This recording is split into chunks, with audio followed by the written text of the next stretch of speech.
کرتے ہیں کہ کیسے ممکن ہے کہ علی شیر خدا کے ہوتے ہوئے، فاتح خیبر و خندق کے ہوتے ہوئے، کوئی بیوی کے اوپر ظلم کرے اور علی آواز بلند نہ کرے، اور علی مرتضیٰ جو اتنے بڑے بہادر، اتنے بڑے شجاع ہوں، جن کے مقابلے میں بڑے بڑے پہلوان تہتے ہو جاتے تھے، وہ مسلمان آئے اور مسلمانوں کے سامنے بھی علی اپنی بات پیش نہ کر سکیں اور ان کی گردن میں رسی باندھ کر ان کو مسجد میں لے جایا جائے.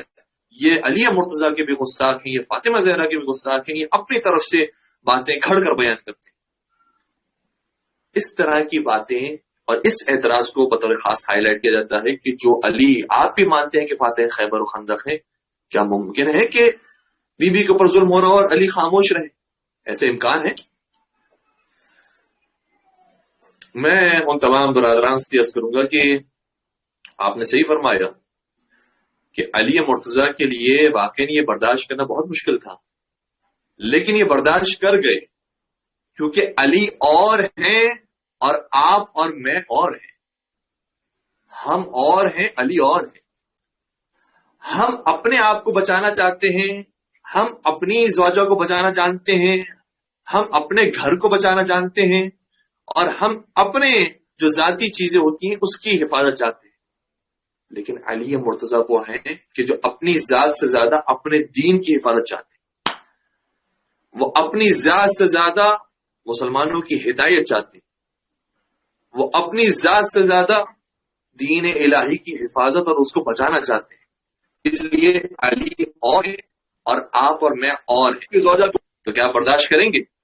آپ کے پاس کوئی طاقت نہیں ہے، کوئی اسلحہ نہیں ہے، کچھ نہیں ہے، لیکن پھر بھی آپ مزاحمت کا اظہار کریں گے اور آپ کہتے ہیں کہ حضرت زہرا سلام اللہ علیہ پر جلتا ہوا دروازہ گرا دیا گیا، ان کی بچے کی شہادت ہو گئی، ان کی شہادت جنوں کی بات ہو گئی، اور علی مرتضیٰ گھر کے اندر موجود تھے اور انہوں نے کچھ نہیں کیا. جب آپ کی اور ہماری زوجہ کے بارے میں ہم اتنے حساس ہو جاتے ہیں، اپنی زوجہ کے بارے میں اتنے حساس ہوتے ہیں، تو کیا علی نہیں ہوں گے؟ آپ نے بالکل ٹھیک کہا کہ علی مرتضیٰ یقیناً حساس تھے اور بہت مشکل تھا مولا علی کے لیے اس بات پر صبر کرنا، لیکن انہوں نے صبر کر کے دکھایا ہے. کیوں؟ دین خدا کی حفاظت کے لیے. اب سوال یہ پیدا ہوتا ہے کہ آپ نے تو یہ کہہ دیا کہ وہ علی اور تھے اور آپ اور ہم اور ہیں، کیسے آپ نے کہہ دیا کہ علی اور ہیں اور ہم اور آپ اور ہیں؟ اس بات کو سمجھانے کے لیے ان کے سامنے دلیلیں پیش کریں اور ان کو کہیں کہ فرض کریں آپ کے سامنے آپ کا سب سے بڑا دشمن آ گیا، آپ کا مقابلہ ہوگی اس کے ساتھ، اور مقابلے میں آپ نے اسے پچھاڑ دیا اور بس اسے مارنے والے تھے، قتل کرنے والے تھے، وہ آپ کا جانی دشمن تھا، آپ کا حق بنتا تھا کہ اسے قتل کر دیں، لیکن اس نے آپ کے اوپر تھوک دیا. تو تھوک دینے کے بعد آپ کیا کریں گے؟ آپ مزید شدت سے اسے قتل کریں گے یا اسے معاف کر کے کھڑے ہو جائیں گے، یا اسے کہیں گے کہ کوئی بات نہیں، میں کھڑے ہو جاؤں، دوبارہ سے ہم جنگ کرتے ہیں؟ آپ کی عقل کیا کہتی ہے؟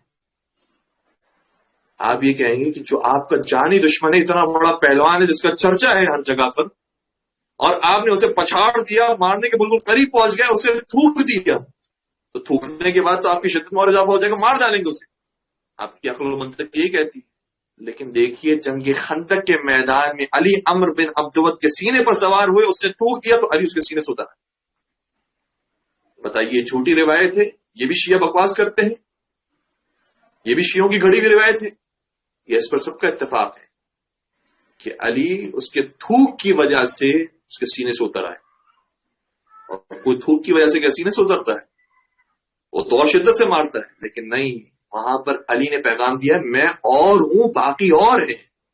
میں اپنی وجہ سے جنگ نہیں کرتا ہوں، میں اللہ کے حکم پر جنگ کرتا ہوں، میں اللہ کی محبت میں جنگ کرتا ہوں، میں اپنے غصے کو اتارنے کے لیے جنگ نہیں کرتا ہوں، میں دین کی حفاظت کے لیے اور دین کی پہچان کروانے کے لیے جنگ کرتا ہوں.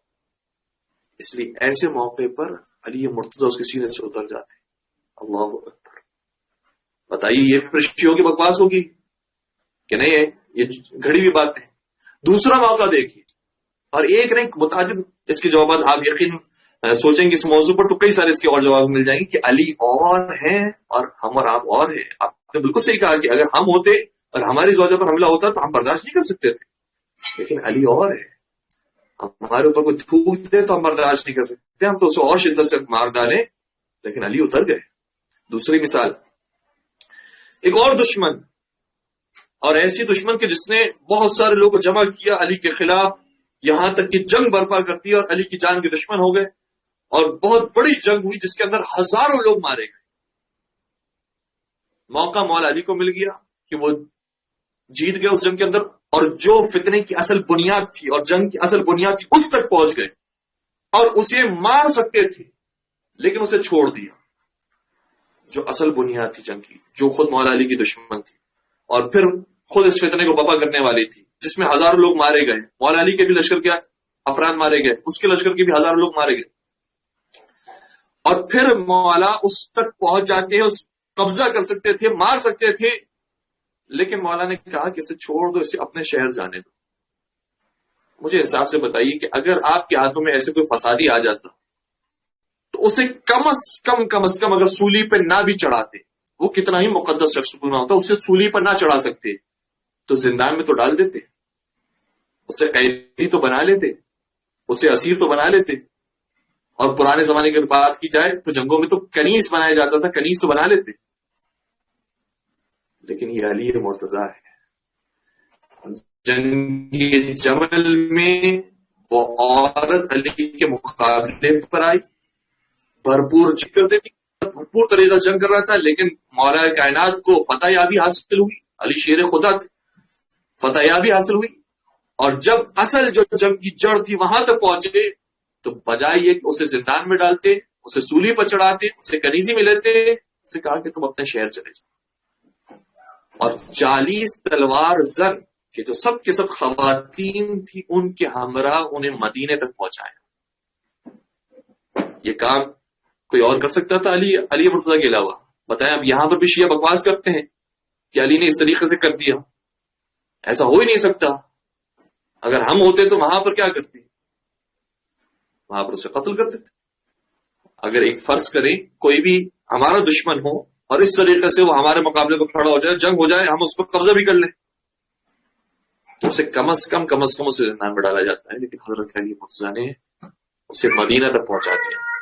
تو حضرت علی مرتضیٰ کی نگاہ اپنے ذاتی غصے پر نہیں ہے، حضرت علی مرتضیٰ کی نگاہ اپنے ذاتی فائدے اور اپنے ذاتی نقصان کی طرف نہیں ہے، حضرت علی مرتضیٰ کی نگاہ دین کے فائدے اور دین کے نقصان کی طرف۔ اس لیے دین کی خاطر حضرت علی مرتضیٰ نے بہت ساری چیزوں کو برداشت کیا ہے، چاہے وہ جنگ خندق ہو، چاہے وہ جنگ جمل ہو، چاہے وہ جنگ صفین ہو، چاہے وہ جنگ نہروان ہو، اور اسی طریقے سے حضرت سیدہ کائنات کی شہادت اور ان کے زخمی ہونے کا واقعہ ہو، ان ساری چیزوں کو مولا متقیہ نے برداشت کیا ہے۔ اور یہ تربیت دی ہے کہ کس موقع پر علی تلوار نکالتے ہیں، کس موقع پر تلوار نیام میں ڈالتے ہیں، اور یہی تربیت تھی کہ جو ان کی اولاد کو ورثے میں ملی کہ امام حسن مجتبیٰ نے دین کی حفاظت کے لیے ایک موقع پر سلو فرمائی، اور حضرت امام حسین سرکار سید الشہداء نے دین کی حفاظت کے لیے اپنی جان بھی قربان کر دی۔ تو جانتے تھے کہ کہاں جان قربان کرنی ہے اور کہاں سلو کر کے دین کو بچانا ہے۔ اس لیے حضرت علی مرتضیٰ کو ہم اور آپ اپنے سے مقایسہ نہیں کر سکتے۔ اور پھر اگر دیگر وجوہات کو دیکھا جائے تو وجوہات بہت ساری ہیں جو اور کتابوں کے اندر بیان ہوتی ہیں، اسے بھی یقیناً آپ بیان کریں، کیونکہ بہرحال اصل وجوہات وہی ہیں۔ یہ جو اب تک ہم نے باتیں بیان کی، یہ حقیقت میں جو انہوں نے جذباتی انداز سے اشکال کیا ہے ہم پر، اس کا جواب جذباتی انداز سے ہی ہمیں دینا ہے۔ یہ جذباتی انداز سے ہم نے جواب دیا ہے، ورنہ اگر حقیقت میں دیکھا جائے تو وصیت رسول موجود، اور خود انہی کی کتابوں کے اندر وصیت رسول موجود ہے کہ اے علی، اگر لوگ تمہارا ساتھ دینے والے نہ ہو تو تمہیں خاموشی اختیار کرنی ہے اور تلوار نہیں نکالنی اور جنگ نہیں کرنی۔ یہ وصیت رسول تھی، حکم رسول تھا کہ جس کی پیروی مولا متقیان نے کی ہے۔ اور اگر آپ فرض کریں کہ مولا متقیان اس مقام پر تلوار نکالتے اور مزاحمت کا اظہار کرتے تو یقیناً خون خرابہ ہوتا، اور فرض کرتے ہیں کہ حضرت علی شیر خدا ہیں لہٰذا سارے مدینہ والوں کو قتل بھی کر سکتے ہیں، مار سکتے ہیں، تو ذرا تصور کریں کہ اگر سارا مدینہ وفات رسول کے بعد مر جاتا ہے، قتل ہو جاتا ہے، خون خرابہ ہو جاتا ہے، تو جو غیر مسلم ہو وہ کبھی اس دین کی طرف آئے گا؟ اس سے دین کو فائدہ ہوگا یا دین کو نقصان ہوگا؟ تو خود مولا متقیان کا ایسے مقام پر تلوار نہیں نکالنا یہ دین کو بچانے کی سب سے بڑی دلیل ہے۔ اسی لیے یہودی بھی، روایتوں کا ہماری کتابوں کے اندر روایت پائی جاتی ہے کہ یہودی بھی، جو خیبر کا یہودی تھا، جب اس مقام پر حضرت علی مرتضیٰ کی گردن میں رسی کو دیکھتا ہے اور دیکھتا ہے کہ حضرت علی مرتضیٰ کو کھینچ کر مسجد کی طرف لے جایا جاتا ہے. کہتا ہے لا الہ الا اللہ محمد رسول اللہ. میں گواہی دیتا ہوں کہ دین اسلام سچا دین ہے اور یہ سچا خلیفہ ہے. سوال کرنے والے نے سوال کیا کہ یہ کون سا موقع ہے اسلام قبول کرنے کا؟ کہا کہ یہی علی وہ تھا کہ جو خیبر کے میدان میں آیا تھا تو ہمارے سب سے بڑے پہلوان کو واصل جہنم کیا تھا اور اس کی شجاعت اتنی زیادہ تھی، اس کے پاس زور بازو ایسا موجود ہے. لیکن آج میں دیکھ رہا ہوں کہ دین مصطفیٰ کی حفاظت کے لیے یہ خاموش ہو گیا اور اپنا حق جانے دیا تاکہ دین رسول خدا محفوظ رہے، اور اپنے گردن میں رسی کو برداشت کر لیا. اور پھر بسا اوقات جو برادران سنت ہے وہ کہتے ہیں کہ نہیں، وہ اگر ذرا سے بھی ڈراتے بھی تو بھی لوگ بات مان جاتے، وہ اپنی بات کا اظہار تو کرتے، بتاتے تو صحیح. تو پہلی بات تو یہ ہے کہ حضرت علی مرتضیٰ نے کئی مقامات پر احتجاج کیا ہے، خطبات کیے ہیں، اور خطب اہل سنت کے اندر موجود ہے کہ جب خلیفہ اول نے بھی آ کر خطبہ بیان کیا مسجد میں تو 12 افراد تھے جو ان کے خلاف کھڑے ہوئے اور آواز بلند کی کہ علی کے ساتھ حق ہے، تم غصب کیے ہوئے ہو خلافت کو.